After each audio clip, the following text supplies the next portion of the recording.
Hello, today is an important day. It is the Rugby World Cup final, and obviously, as an England fan, I am mega excited for this afternoon. So, all the best for the Red Roses against Canada at 4 o'clock. I thought I'd take the opportunity, one, to wish them luck, but also, rugby people, I need your help, particularly those of you who are players or maybe physios. Because with my work with my other social enterprise, Stripey Lightbulb CIC, we go through phases of trying to tackle this myth that there are no illnesses where exercise isn't beneficial. The Chief Medical Officer, Chris Whitty, used to say it maybe 5 years ago. However, with ME, it has been scientifically proven that exercise and increased activity causes us to deteriorate.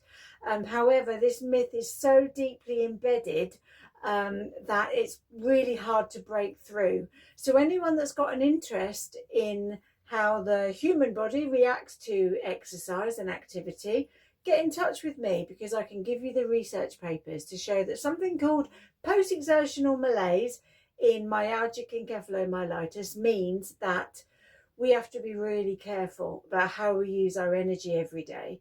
And if we overexert, we can deteriorate. It's not deconditioning. That's been scientifically proven. But yeah, so I personally believe that rugby and ME are polar opposites, because you have to be extremely physically fit. You can do mind over matter. And I've been watching all of the Red Roses mini videos and stuff, and one of the speeches by the captain the other day was, use all of your energy. And I love this quote, when you have the ball, run through somebody. So it's kind of all of this strength, power, physicality, and I love that. However, because I have ME, it doesn't apply to me personally. I kind of live vicariously through rugby players, whether that's the male teams or the women's. I am an England fan, also Northampton Saints. Yeah, I'm a bit of a rugby nerd, and it would be really good to work with people in rugby to highlight that, you know, exercise isn't good for everything. And to be perfectly honest, when I watch the warm-up on telly, that warm-up itself is 20 times more energy and more activity than I can cope with ME. Just the warm-up, because you have to get your heart pumping and warm up your body. Well, it's our heart rate that causes post-exertional malaise. It's all scientifically proven.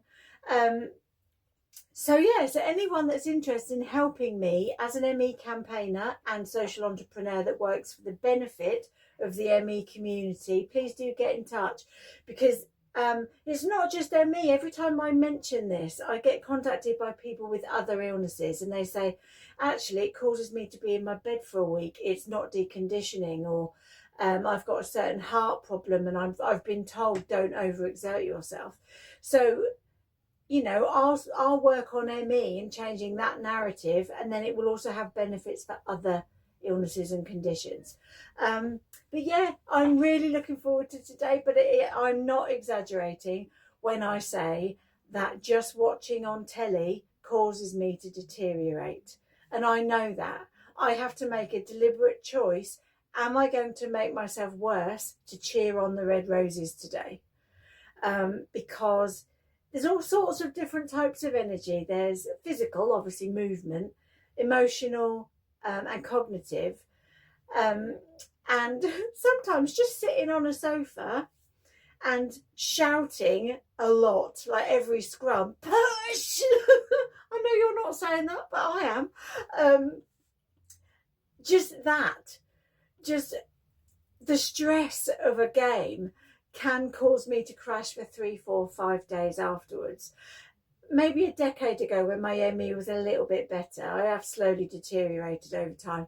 When my ME was a little bit better, I used to go to Twickenham for Army Navy rugby matches. I've been to watch the Barbarians before, and I've been to Franklin's Gardens before. But now actually going out for the day is too much. And unless you've got an energy impaired illness, you do not understand how much energy you need to travel to Twickenham or to Northampton or wherever your club is, to go from the car, walk from the car park into those vast stadiums and then sit surrounded by all that noise for an hour and a half plus, and then travel back. It's too much. So my support now is limited to tweeting about it or whatever, and shouting at the telly, but I would absolutely love to be there in person, but it's physically not possible. So when I hear someone saying, oh, exercise is good for everybody, you need to start increasing your activity, I can't even watch it on telly without deteriorating. It is not deconditioning. So if you're watching this and you are a rugby player, or I should say, when you get ME, you very quickly become aware that there is a huge stigma surrounding it. It was manufactured by the government and others, like in the 80s. It's a yuppie flu, we're lazy, we're work shy, etc. Yeah, I run 2 social enterprises, I'm not lazy. Anyway, and neither are the majority, all of people with ME.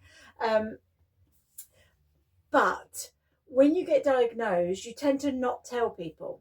So I wouldn't be surprised if there have been men and women who play rugby who now have ME, and they've had to cut their careers short because of having ME, because you physically cannot do mind over matter. Because if you push it too hard, you deteriorate even further, and then you become house or bed bound, etc., etc. So there may well be professional, famous rugby players of both sexes that have had to give up rugby. Just because they haven't been public about it doesn't mean it hasn't happened. The reason I'm saying that is the New Zealand Rugby League captain, male, this was at least a decade ago, came out publicly and said that he had ME CFS and he's had to give up rugby. And he's the New Zealand Rugby League captain, physically fit, absolute prime condition, nothing to do with deconditioning. So like I say, if you are interested in sport and exercise, maybe you're a physio, maybe you play rugby, maybe you're a coach, and you've got an interest in exercise being good for all conditions, and I can prove that that's incorrect, get in touch with me, Sally at emmyfoggydog.org. I'd be really interested to work with people to smash through this myth that, yeah, exercise is fantastic for most of the human population. But in the UK alone now, there are an estimated 1.25 million people who meet ME diagnostic criteria. That means they've got post-exertional malaise. That means overexertion makes them far worse. And it's not deconditioning. Should I say that again? It's not deconditioning. So good luck to the Red Roses today. I will be absolutely wiping myself out using the tiny bit of energy I have got to shout at my TV and shout all sorts of unladylike things at the screen. Fingers crossed by the end of today we will be world champions, but we'll see. Have a great day, everybody. Catch you later.